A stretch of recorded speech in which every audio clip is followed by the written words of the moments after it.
Thank you. Okay. Just so everybody knows, we will be recording this session, ultimately allowing for us to be able to provide it to you afterwards in case anybody on your team or your staff weren't able to attend. They'll be able to watch it on their own time, or you can refer back to it for any reason if need be.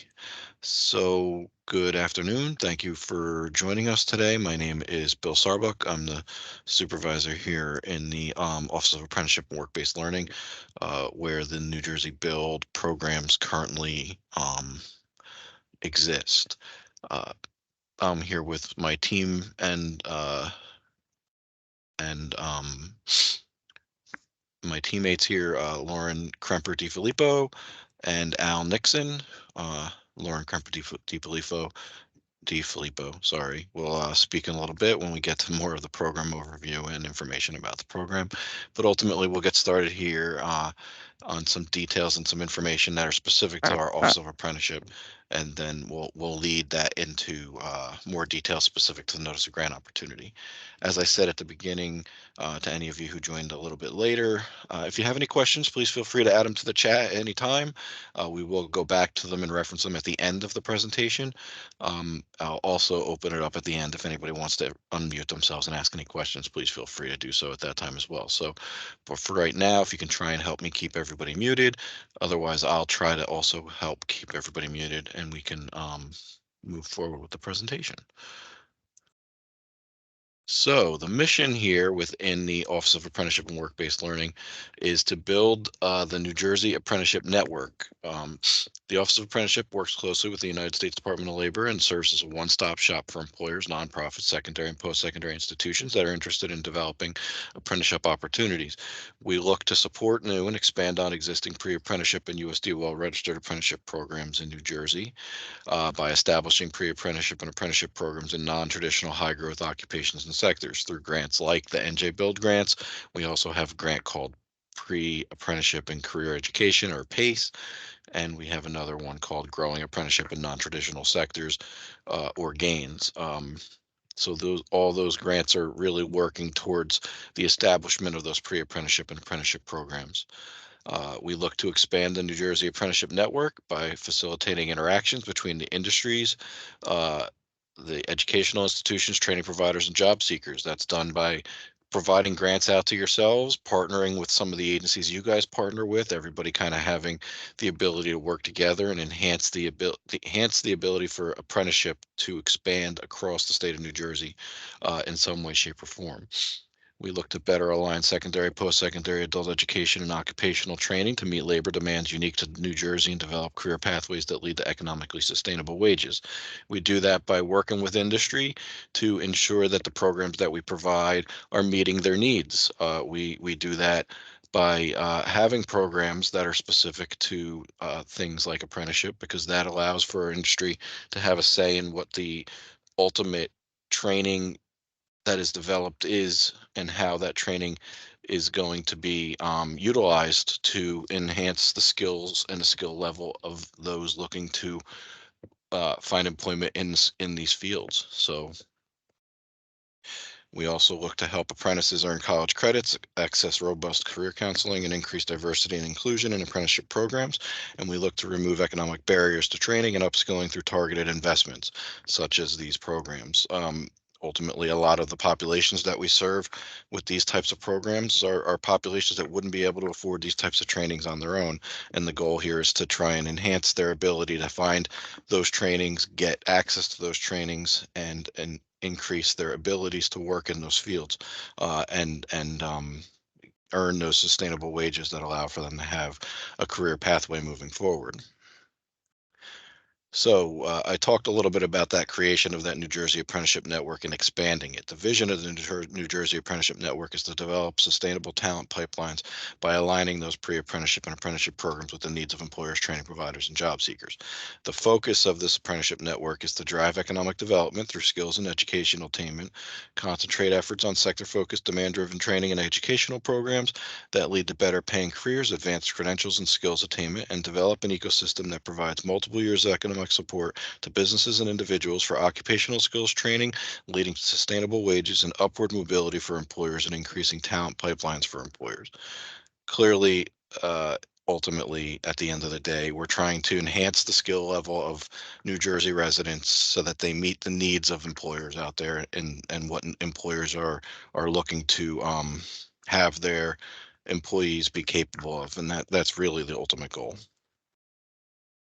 So, for those of you who are kind of confused about how NJ Build is even connected to registered apprenticeship, we'll get to that in a little bit. But for some basic information on what a registered apprenticeship program is, a registered apprenticeship program is approved by USDOL, so it's a program that you have to reach out to. You have to provide details and information to USDOL, and they review it, and based on industry standards and other programs that exist that are specific to the occupations you're looking to train in, they approve those trainings. Um, that training has a requirement of a minimum of 144 hours of related technical instruction, otherwise known as classroom training, and 2,000 hours of on-the-job training on an annual basis for the occupation. So those requirements, your ultimate training could be a 2-year training, which could have 288 hours of related technical instruction and 4,000 hours of on-the-job training.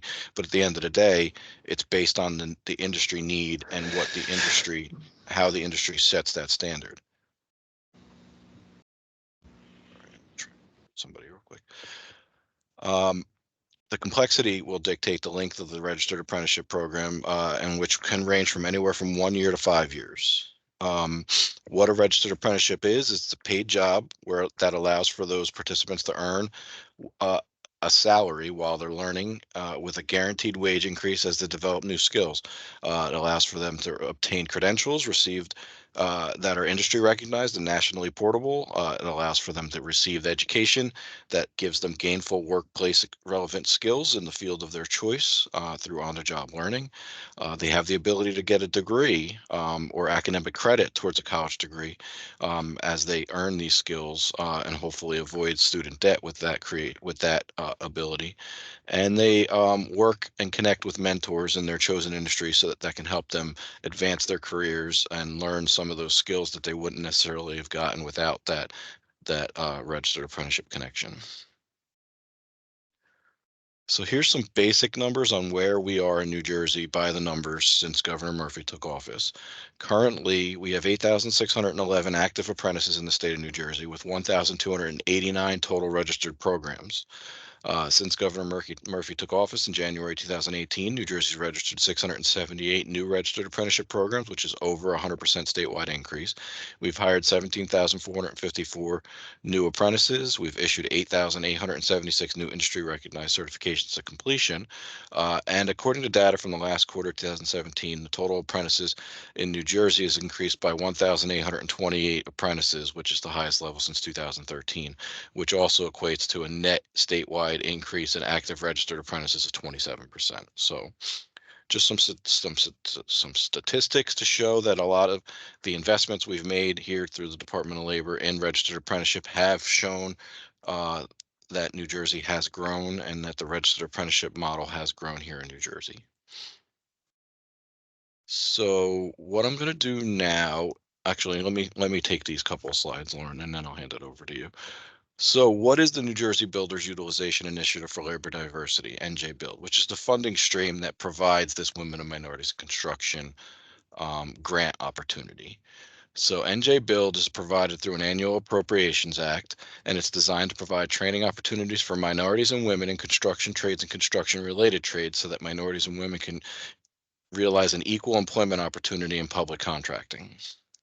All state agencies are required to pay 0.5% of the total cost of construction contracts that are equal to or greater than $1 million to the NJ Build Fund immediately upon award of the contract. What that money then does is it accumulates over time, and it's given to the Department of Labor to ensure that programs like Women and Minorities in Construction exist. It allows for us to get those funds out on the street so that training can be provided to women and minorities in the construction trades, and hopefully then placement can be made in construction related fields so that we can try to decrease um, the the diversity issue that exists within the construction trades and increase the number of women and minorities that are receiving employment and have the skills to receive those employments in those fields. A program overview of the women and minorities in construction trades is the Women and Minorities in Construction Trades program seeks to eliminate economic barriers commonly associated with an individual's inability to invest in skills training and work readiness and connect women and or minority populations to quality career training opportunities in the building and construction industry.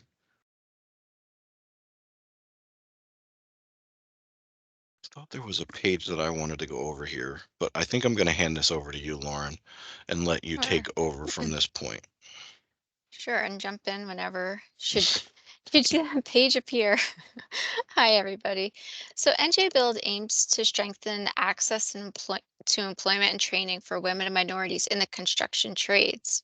The mission of Women and Minority in Construction Trades program is to promote outreach, occupational skills training, included but not limited to pre-apprenticeship training in the construction trades, registered apprenticeship, and on-the-job training for female and minority residents of New Jersey to prepare them for entry in a registered apprenticeship or employment in a construction-related job. The primary goals and objectives are to increase opportunities for women and minorities to acquire skills, increase employment opportunities, and benefit economically from construction and infrastructure projects within New Jersey, assist public works contractors, business and trade unions in meeting their workforce needs through the recruiting and training of women and minority populations, engage contractors in the development and provision of construction-related training, provide workforce readiness and occupation-specific construction-related trades training, assist participants with job placement services in construction-related jobs or registered apprenticeship programs with a pay rate of no less than $16 per hour.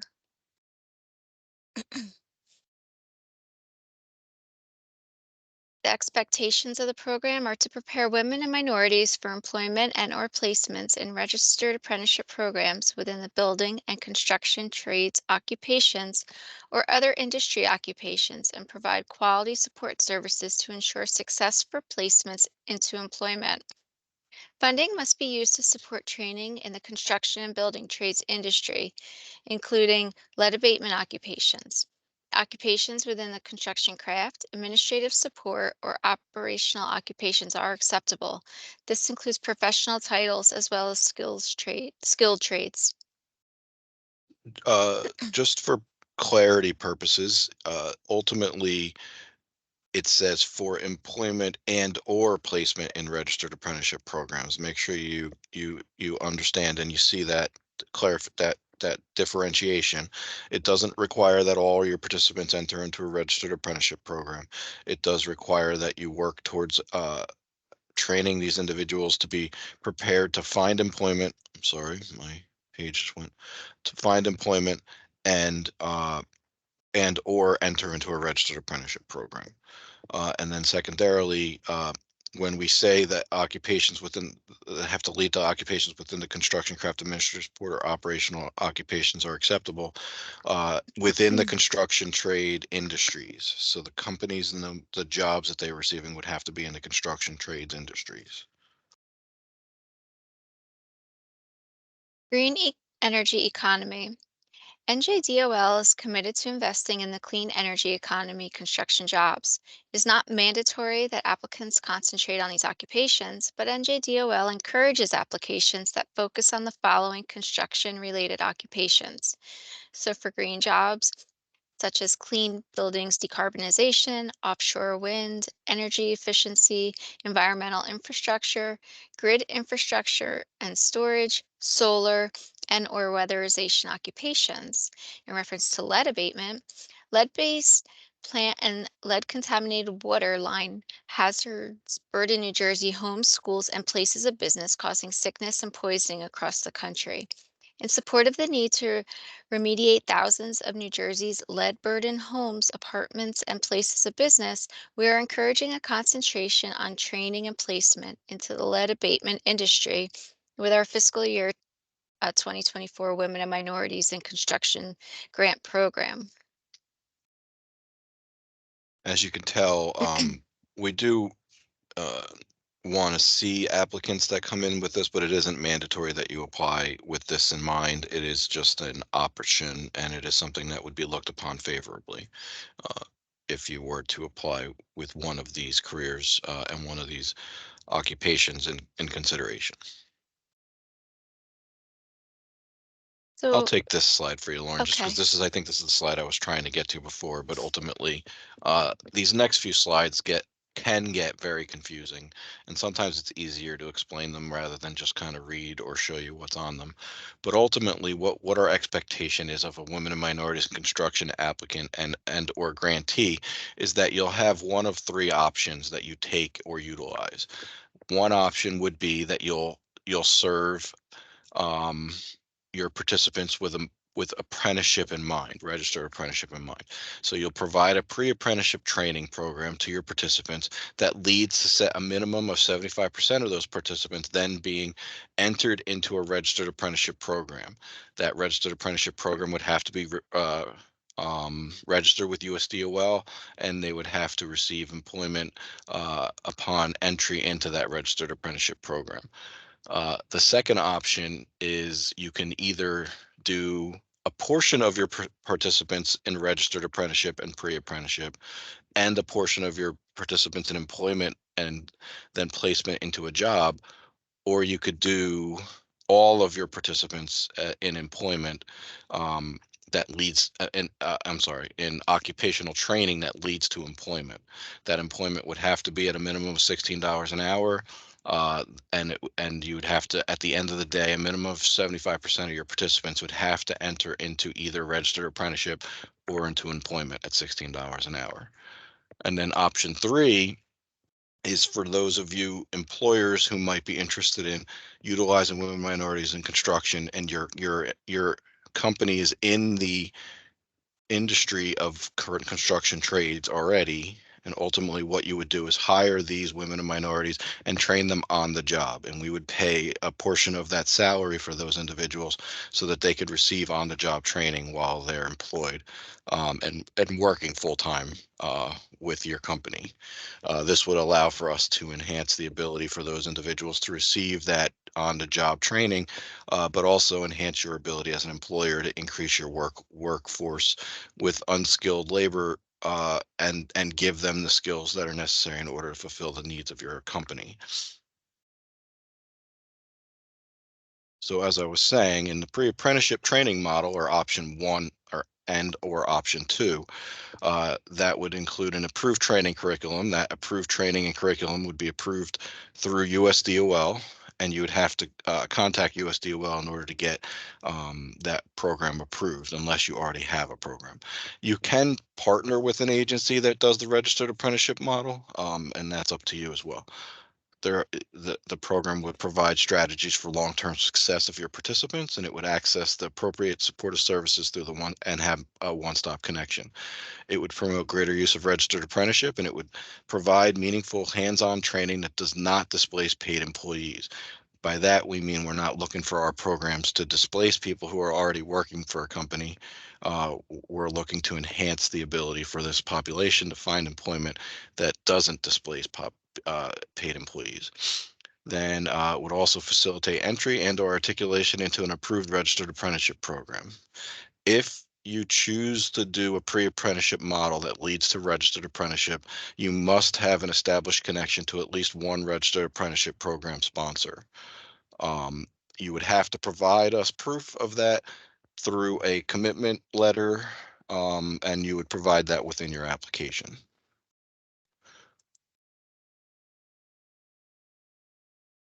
Another option, as I said before, is to do pre-employment training.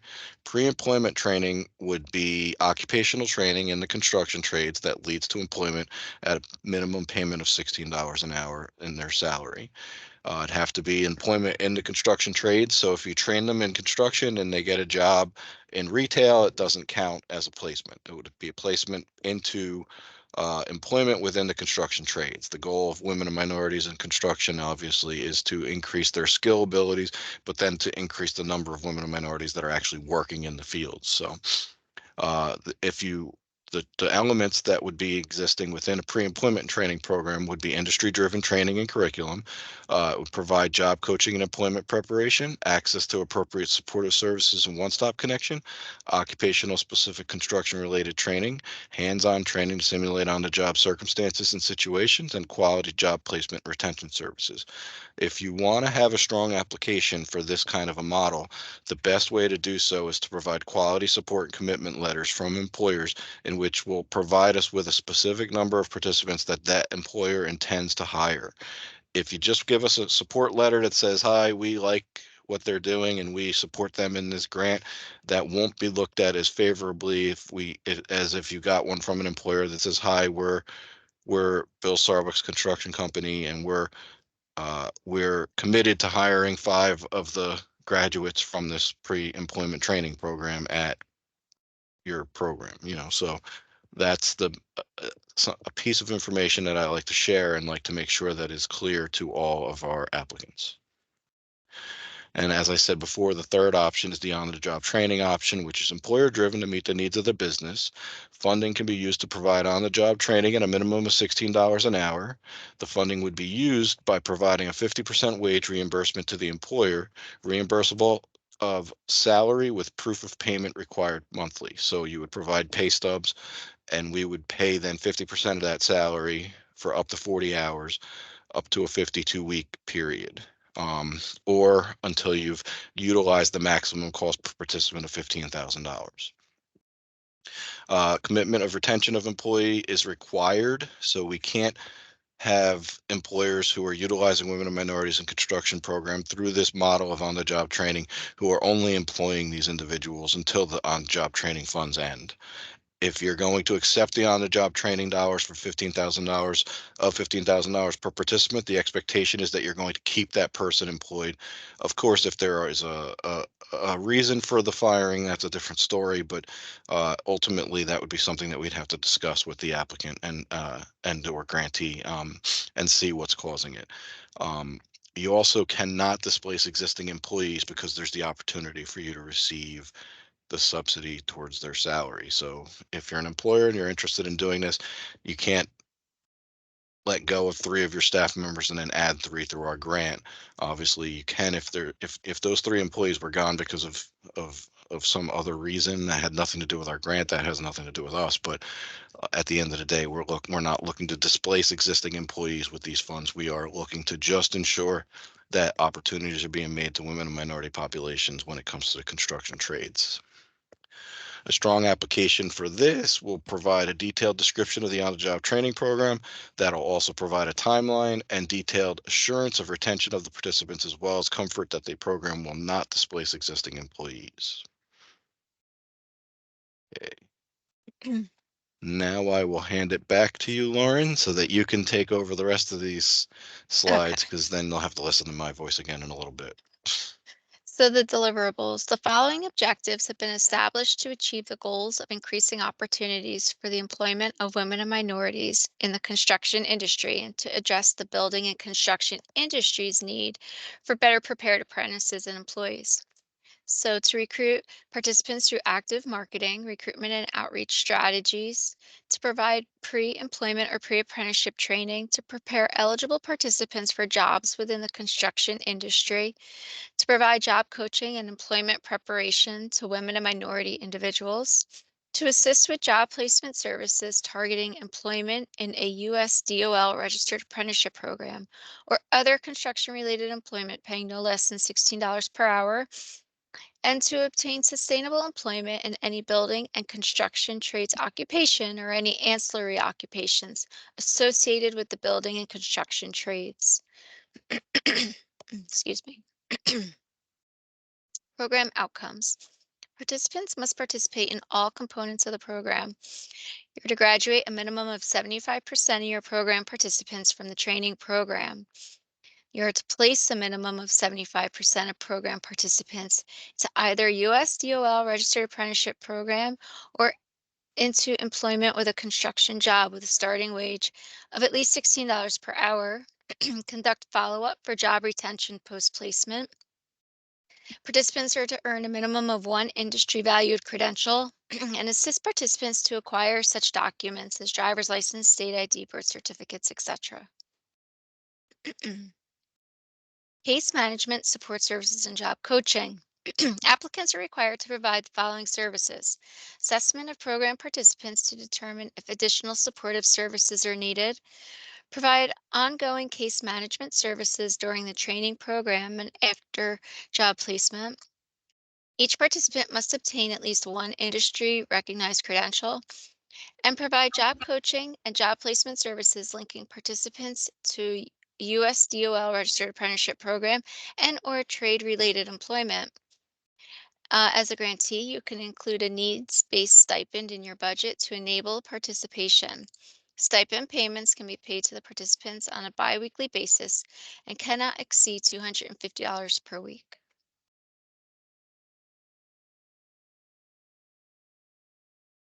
Funding and contract information. Funding for fiscal year 2024 is expected to be $4 million and is contingent upon availability of funds.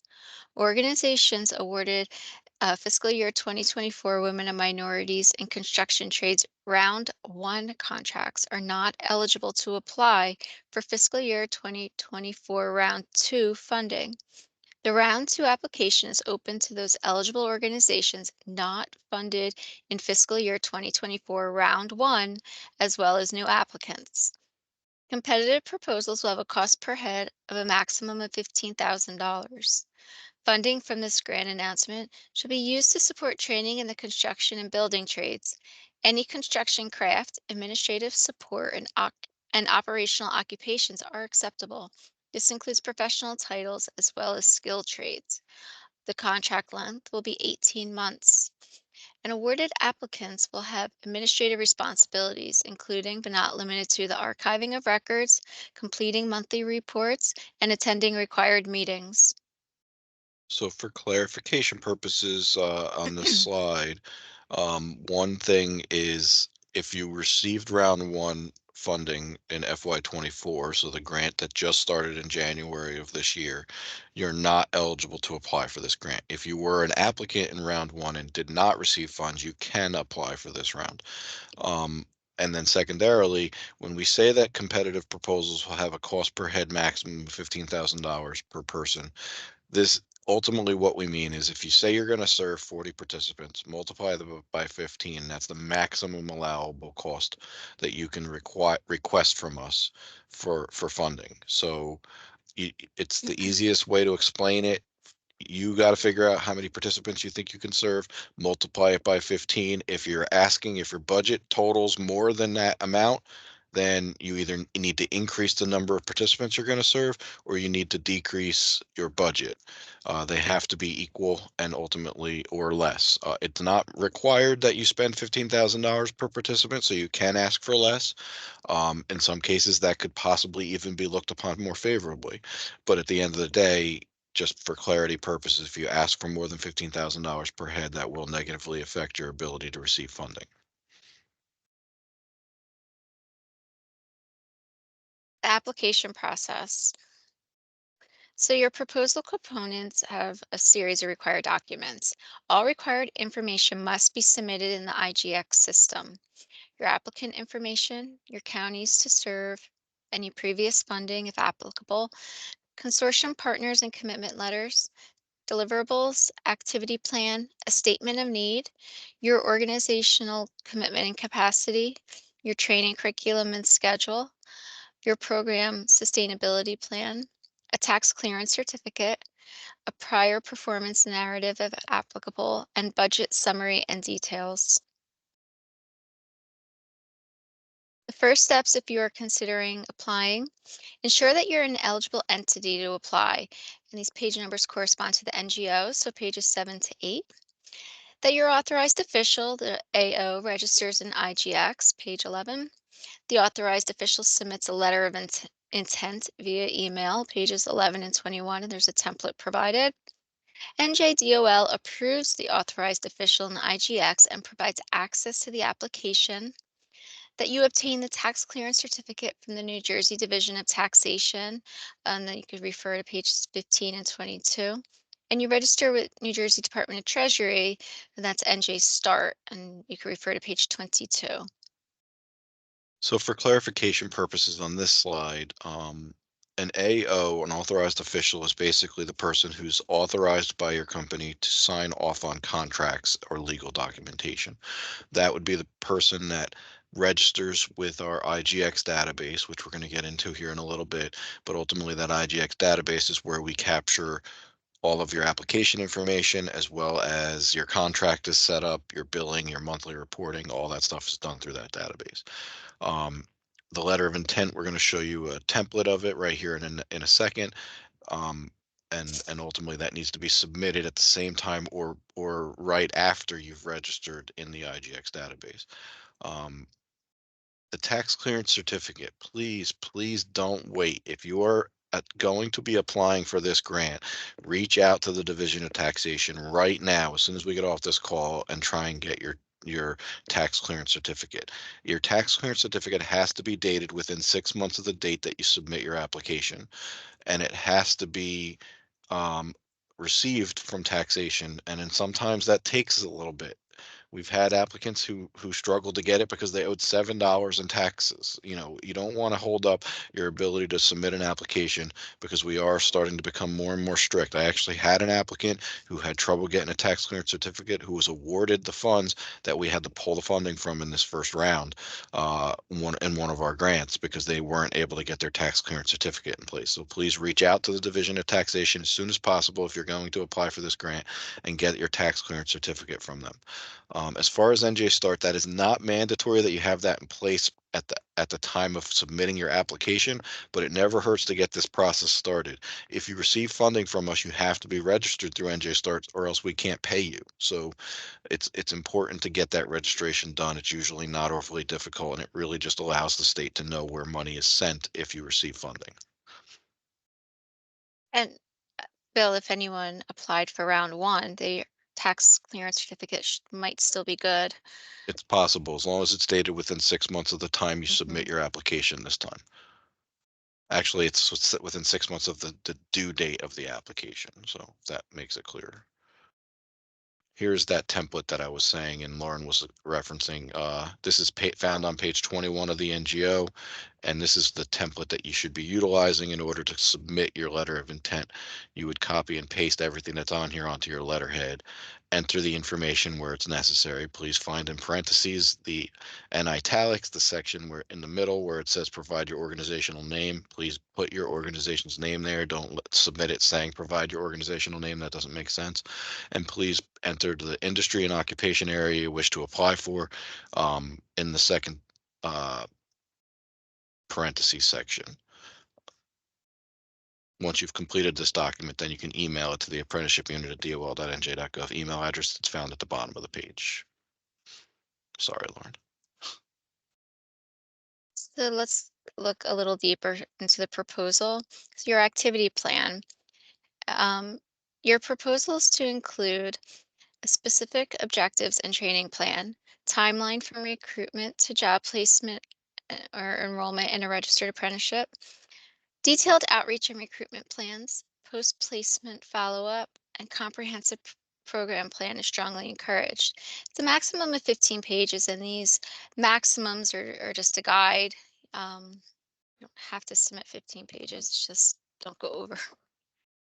Your statement of need, a max of 5 pages, is to specify construction needs in the region, demonstrate the need for placement and services for women and minority populations, and the projected number of apprenticeship opportunities if applicable.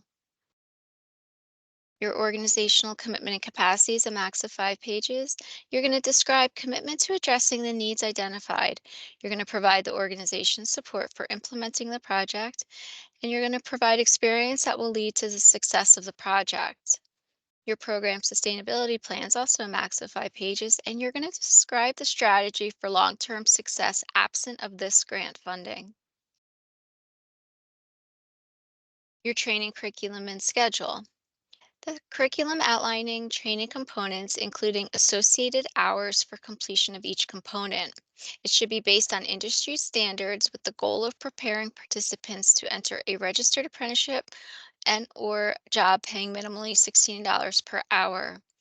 Must be focused on basic skills instruction, workforce readiness instruction, and occupation specific construction trades training, as well as provide recruitment strategies and the attendance policy. Your prior performance narrative, if applicable, is a max of 10 pages, and it's only required if you received prior state funding or a similar program. You're going to describe performance, including outcomes, effectiveness, and success in meeting the goals and objectives of that grant. Evaluation criteria. All applications are considered new applications and will be evaluated based on quality, comprehensiveness, completeness, accuracy, and appropriateness to the NGO. This is a competitive process, and applications are reviewed by a selection committee using a pre-established set of requirements. And here we are at IGX. I'm going to turn this back over to Bill. Right. I warned you all that you'd have to listen to me more later on, so I apologize ahead of time. But ultimately, what we're going to go over now is the process for registering in the IGX database. I'll start by saying if you've already been registered in IGX, whether it's been to apply for past grants with us here at the Office of Apprenticeship or any other areas within the Department of Labor, you do not need to re-register. You can log in with your username and password, but you would still need to submit your letter of intent. That letter of intent is what tells us that you're interested in applying. It's also what tells us to give you access to the application. Once you submit that letter of intent, we'll then review it, give you access to the application, and email you telling you that your access has been granted and provide you with a user guide on how to complete the application. If, though, you've never utilized the IGX database and this is all new to you, you'll need to register within that IGX database by logging into the https njdol.intelligrants.com web address, clicking on New User at the bottom on that left-hand side, and filling out the new user registration form that you see here on the right. Once you've completed entering all of the information in that box at the bottom that you see circled, we ask that you enter the program Women and Minorities in Construction, or WMIC, whichever you'd prefer. I would prefer WMIC, so you can do that if you'd like. And once you've entered that, that just tells us to look for, well, when we go into that database, we'll look for your registration based on that WMIC being in there. And then you'll click register to submit your registration. That only submits your registration. It does not approve your access into the IGX database. Once that's done, you still need to submit your letter of intent. That letter of intent will be what tells us to go look and see that you've registered. We'll look at it within the database, find your registration, approve it, and then we'll give you access to the application and inform you that your registration has been approved in IGX. That's when you can start going and logging into the database. If you finish this registration and submit it to us, please don't try and log in and then tell us that it's not working. I promise you it's never going to work that fast. It takes a little bit of time. It shouldn't take more than 24 hours, possibly even less, but ultimately you need to submit that letter of intent to us so that we know to go look for you guys. That database holds thousands and thousands of records and thousands of organizations. So, at the end of the day, we need to know who to go to and know who to add things to, and the letter of intent tells us how to do that. Once you get that email from us saying that your letter of intent has been accepted and you've been granted access to the Women and Minorities in Construction application, you will then go back to the njdol.intelligrants.com web address and type in the username and password that you created when you registered, or the username and password that you guys have had in the past that you've utilized to access things for our grants or any other grants within the department. Once you enter that information, you click login and it'll bring you into the database. Initially, it'll bring you to a dashboard page. This is what the dashboard page will look like. You'll want to go over to the filter under My Opportunities and click on the filter. It'll open up a filter search. You'll choose New Jersey Department of Labor under provider and enter the words women in the name. Click search and it'll pull up under My Opportunities right below it, the opportunity for the Women and Minorities in Construction Round 2 application. As you see there, you click on the Women and Minorities in Construction 2024 application dash round 2 under name.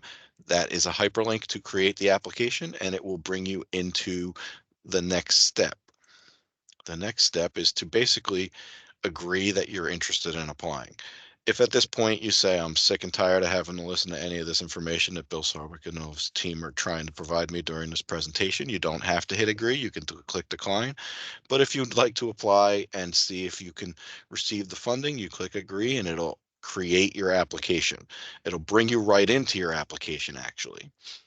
If for some reason after you've created the application, you say, I don't have time to complete this application right now, I'll come back to it later and complete it, that is perfectly fine. You can log out of the database, log back in at a later time. When you do, you'll find your application right under the My Tasks section of your dashboard. You see under name, you'll see Build Women and Minorities in Construction FY 2024, and your application will be underneath it. You just click on that application name, and it'll bring you right back into the application to start completing the pages.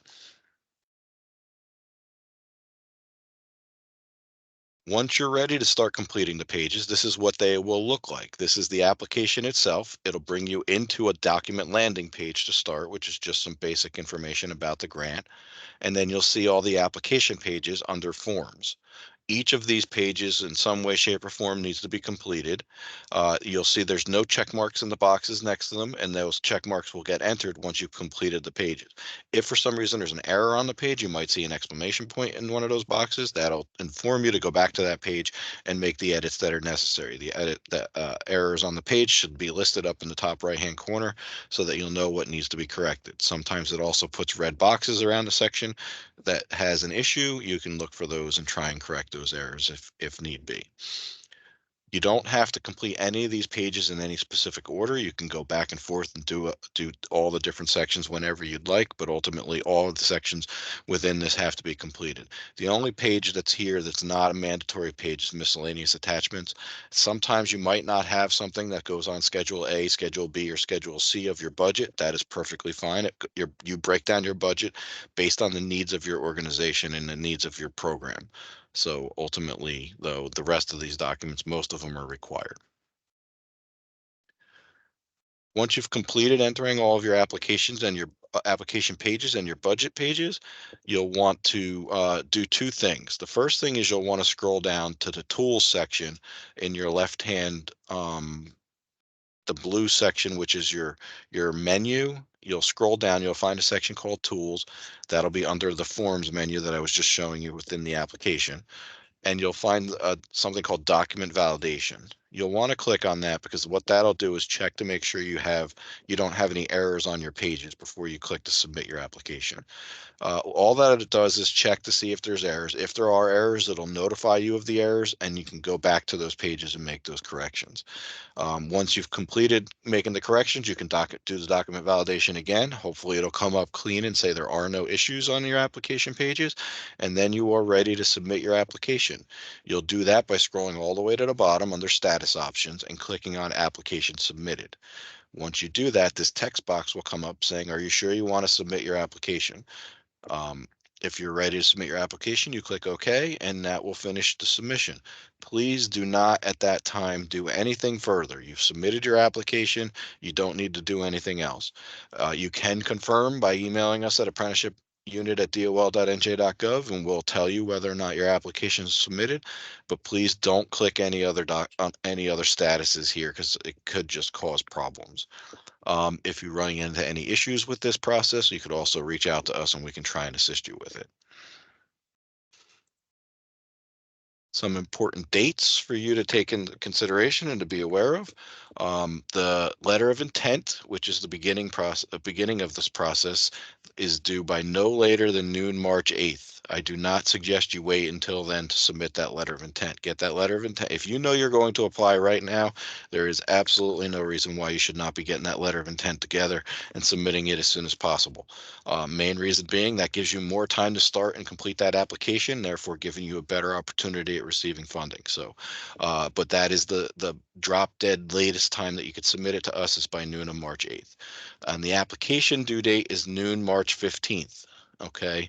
Once again, I also do not suggest that you wait till the last second to submit. It is technology and internet based, so things do come up and things do happen.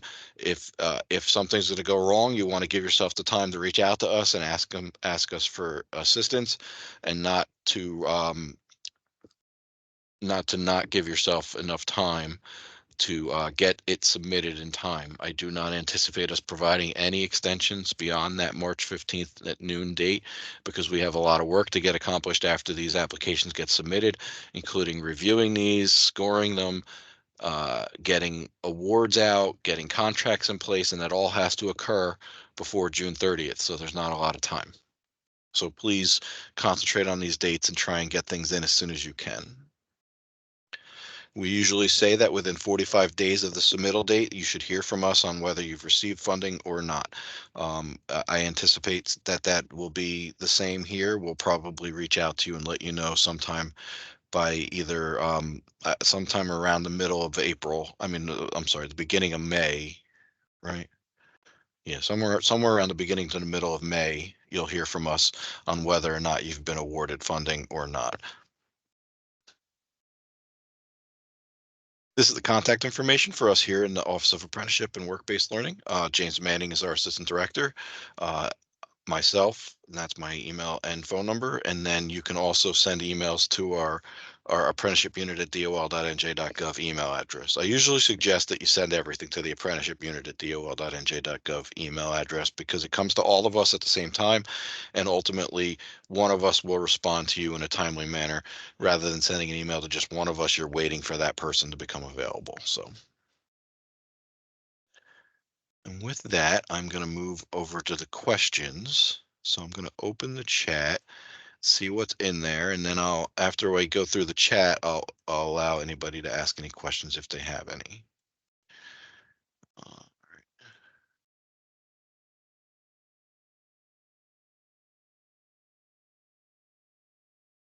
okay, Diana Pell says, is there any limitation to how much is budgeted for wraparound services? We are a current program and are interested in expanding support for wellness and soft skills in the next program period.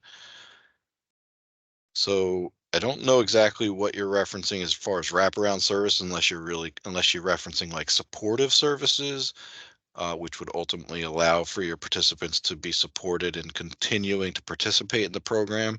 Um, there is no limitation, but ultimately, the goal here is to provide training to individuals who don't have skills in the field and to help them then find employment. So you want to make sure that you concentrate the majority of your funding towards that because ultimately you're going to need a good amount of funding in order to get them skilled up and ready to find jobs in these fields.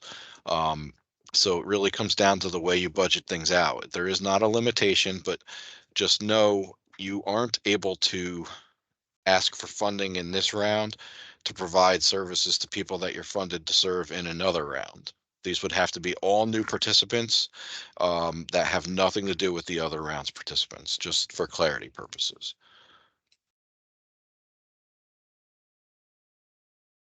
What about contractors? Does this training support qualified business contractors for construction?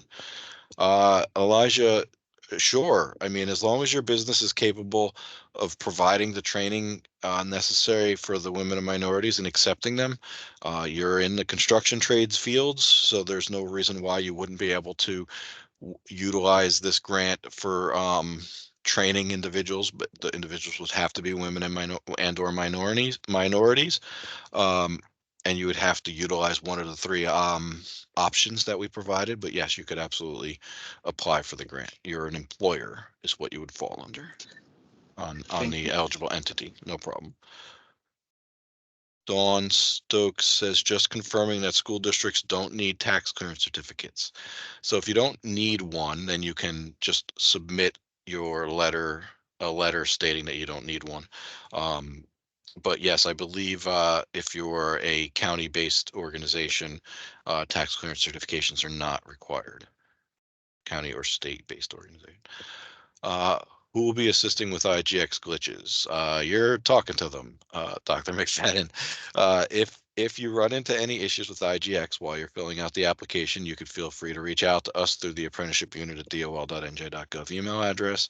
It's funny how that starts to just flow off of my tongue, but you get used to saying it over and over again. But yes, no, you can reach out to us at any time and we'll help you with any issues that you're having. A lot of times they tend to be minor user errors that you're not necessarily noticing something that's missing. Sometimes, though, they are glitches with the database, and we have to reach out to our vendor and have them corrected. If I'm applying for the only if I'm applying for the only two company members of the company, does there have to be an arrangement to pay ourselves $16 an hour? Elijah Stevenson, if you can unmute yourself and ask your Okay, question. I'm here. I'm here. I'm sorry if that came off a little confusing. No, no problem. The question is the question is because it's my wife and I. We're both minorities. Yes, 1 second. I'm sorry. Um, 1 second. but we're also the One only second. company members. So I'm wondering if there has to be an arrangement in place to pay ourselves that $16 an hour that was that was discussed earlier, or if because we are the members, that can be waived somehow.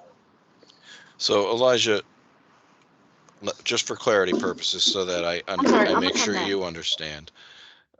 You can mute yourself now, Elijah, because I can tell that there's another phone call occurring. The grant isn't eligible. You're not eligible for the grant just for yourselves within the company. The grant is to train other women and minorities to then be employed by your company or by other construction companies. So if you're trying to receive funding to support your company for yourself and your wife, that's not what this grant's for. The grant is meant to provide training to women and minorities in the construction trade so that they can then go out and find employment. You can be an employer who's hiring women and minorities and training them yourselves, and we would be able to do it, but it wouldn't be specific to you as the employer, as the owner of the company. Hopefully that is clear and makes sense. Dr. Yes, McFadden, thank you. no problem. Is college or opening a contractor business count towards placement? So placement for women and minorities in construction is not going to college. It is becoming employed within the construction related trades and industries. Um, if self-employment, I'm not saying self-employment isn't possible, but I find it that it would be really hard for somebody to become qualified to be a self-employed in construction based on the limited amount of experience that we're talking about. These trainings really, these people starting with, and by that I just mean their backgrounds and skills wouldn't be in construction, so therefore that it would be hard for me to expect that they become business owners in a short period of time, because 18 months sounds like a long time, but it really doesn't last long. So you know I would say to you, uh, college definitely not, because it wouldn't be fulfilling the requirements of NJ Build, which are that we increase the number of women and minorities receiving employment in the construction trades.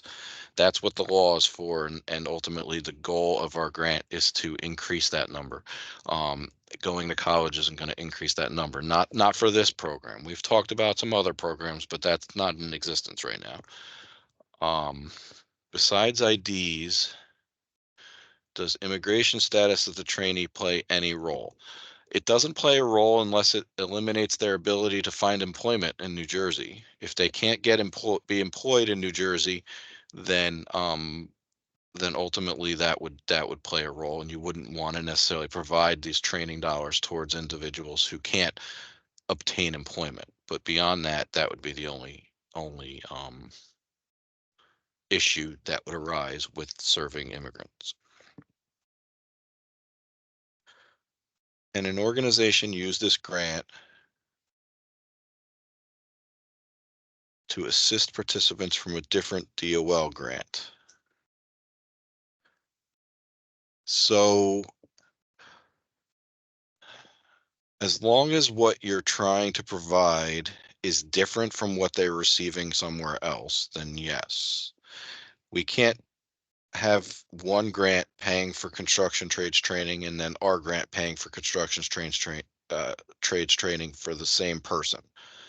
Um, so that part is key. But you can have a participant who is in a basic skills program, through another area of the Department of Labor that maybe then enters into your Women and Minorities in Construction grant program to enhance their ability to then find employment.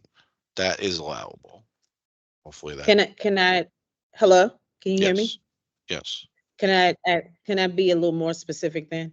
So sure. I have students who are in the PACE program who did construction. Could they also benefit from this program? I'm thinking more on the registered apprenticeship side, like kind of like a part two. Is that allowable, or do I need to do all new students? I guess is the So question. the expectation would be they would be new students because the Women and Okay, Minorities grant is a pre-apprenticeship training program as well, just like PACE would be if you were to got it. go that Okay, model. So it would be okay, like, kind of duplicating the same services, you know what I mean? got Um, it. Thank you. no problem.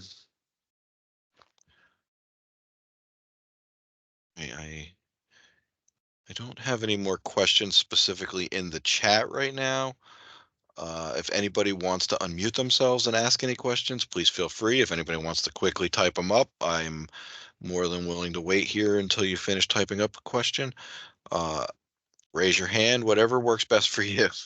You let me know, and we can definitely get those questions answered. I just want to make sure we don't miss any questions.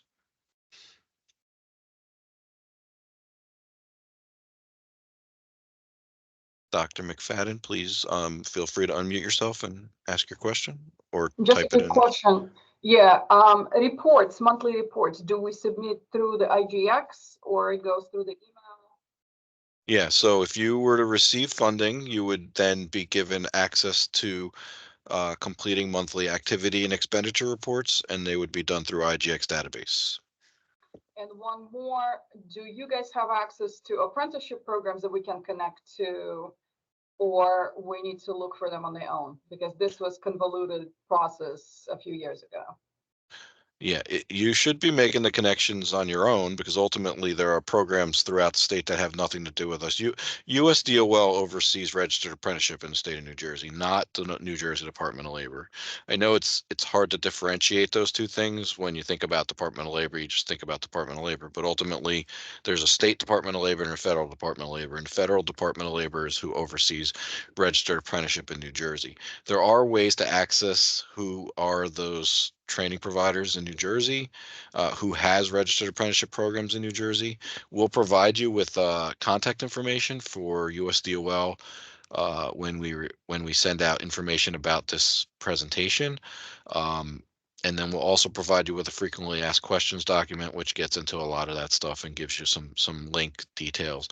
But ultimately, yes, you can use the USDOL's apprenticeship registered apprenticeship website to look up specific occupations. You can look up specific areas of the state of New Jersey. You can look up specific training providers. It's all there in their database, and you can look it all up on your own to see who's out there that you can make connections with for registered apprenticeship if you were going to go that model. But like I said before, it's not mandatory that you go the model of registered apprenticeship. If you'd prefer to go the model of occupational training leading to employment, you're more than welcome to do that as well. Gotcha, thank you. No problem. Does the grant allow for marketing? Yes, we allow for marketing. Obviously, I would say that you want to make it a minimal cost because you're not looking to spend a good portion of your funds just to market the grant program. Sometimes you can reach out to your one stops and they can help you with finding participants that might be eligible or might be interested. But ultimately, yes, marketing is an allowable cost within the budget. What is a reasonable time frame for reimbursement of funds? We send a monthly report of expenses, but what is the expected turnaround time for reimbursement from the DOL? So from my team, we usually get it done within a few days. But that's only my team. My team reviews it, approves it, and then we send it to our fiscal department, and that sometimes takes a little bit longer. A reasonable turnaround time, I would say, is 30 days for reimbursement. So if you submit a reimbursement on the 15th, expect by the 15th of the following month that you should receive those funds. Hopefully, in most cases, you'll receive them much faster than that, but that's what I would say is a reasonable expectation.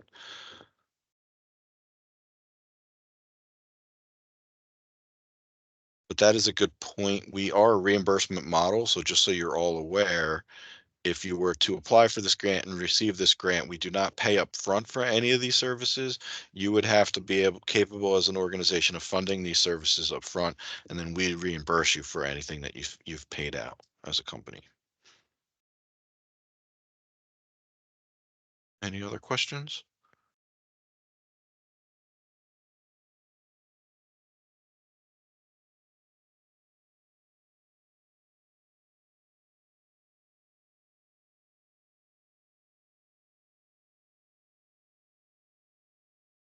So not seeing anything else at this time. I don't want to hold up any of you from the rest of your day. But I do want to thank you all for taking the time of participating here with us on this call. Know that we're here to assist in any way we can. There are some questions that I can't answer. So if you were to reach out to us after this and ask questions, we may not be capable of providing you with the level of detail that you're looking for because of the competitive nature of the grant. But ultimately, if you reach out to us, we will try our best to provide you with some level of instruction and or direction when it comes to the next steps. As we said before, please pay attention to the notice of grant opportunity. You should also get an email here in the next day or so with a copy of this presentation, a video, frequently asked questions, contact information for USDOL if you wanted to reach out to them, as well as the notice of grant opportunity for your usage and review. Uh, Please also make sure you pay very close attention to those due dates and get those letters of intent submitted. Reach out to the Division of Taxation here at the Department of Treasury so that you can get those tax clearance certificates if you need them, so that you're ready to upload them because there is an upload within the database that's necessary for all applicants. So other than that, I would say thank you very much for participating, and we look forward to working more closely with all of you in the near future.